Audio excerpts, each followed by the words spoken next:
दोस्तों, भारत का सूर्ययान आदित्य L1 2 सितंबर 2023 को लॉन्च होगा, जो अंतरिक्ष में जाकर सूर्य की स्टडी करेगा। लेकिन अब सवाल ये आता है कि क्या सूर्य की भीषण गर्मी के आसपास कोई भी स्पेसक्राफ्ट टिक पाएगा? इस सवाल का जवाब खुद L1 में छिपा है। तो चलिए जानते हैं आदित्य L1 के बारे में सब कुछ आज की इस वीडियो में। तो हेलो दोस्तों, मेरा नाम है आलोक और चलिए शुरू करते हैं आज के इस न्यू एपिसोड को।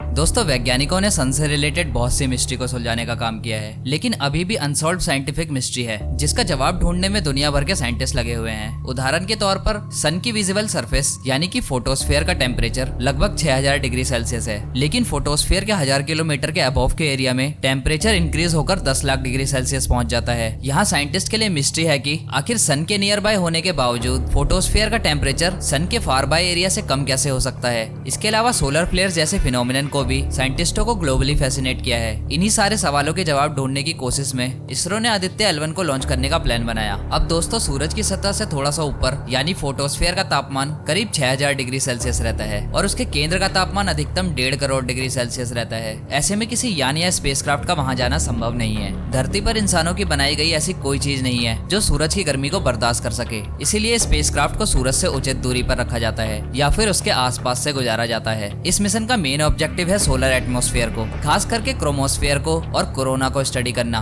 जिसके लिए इसमें 7 पेलोड इंसर्ट किए गए हैं। उसमें से 4 सोलर सरफेस को स्टडी करेंगे और बचे हुए 3 सोलर विंड्स और मैग्नेटिक फील्ड को ऑब्जर्व करेंगे। 2 सितंबर की सुबह 11:50 पर लॉन्च होने वाला आदित्य L1 भारत की पहली स्पेस बेस्ड ऑब्जर्वेटरी है। आदित्य L1 सूरज से इतनी दूर तैनात होगा कि उसे गर्मी तो लगेगी, लेकिन वो खराब नहीं होगा। उसे इसी हिसाब से बनाया गया है। यहाँ पर आप लोगों के मन में एक सवाल जरूर आया होगा कि आदित्य तो समझ में आता है, पर ये L1 पॉइंट क्या है? तो दोस्तों, आपको बता दूं कि हमारे तारे यानी कि सूरज की अपनी गुरुत्वाकर्षण शक्ति होती है और धरती की अपनी। अंतरिक्ष में जहाँ पर इन दोनों की ग्रेविटी आपस में टकराती है, या यूं कहें जहाँ पर धरती की ग्रेविटी का असर खत्म होता है, वहाँ से सूरज की ग्रेविटी का असर शुरू होता है और बीच के इसी पॉइंट को L1 यानी कि लैग्रेंज पॉइंट कहा जाता है। और हमारे धरती और सूरज के अराउंड 5 लैग्रेंज पॉइंट है। अगर इन पॉइंट्स पर किसी सैटेलाइट को भेजा जाए तो वो वहाँ स्थिर हो जाएगा, यानी कि ये पॉइंट सैटेलाइट्स का पार्किंग स्लॉट कहा जाता है, जिससे फ्यूल कंजम्पशन काफी कम होती है। भारत का सूर्ययान लैग्रेंज पॉइंट 1 यानी L1 पॉइंट पर तैनात होगा। अब इन 5 पॉइंट्स का पर्पस हमारे लिए अलग अलग है।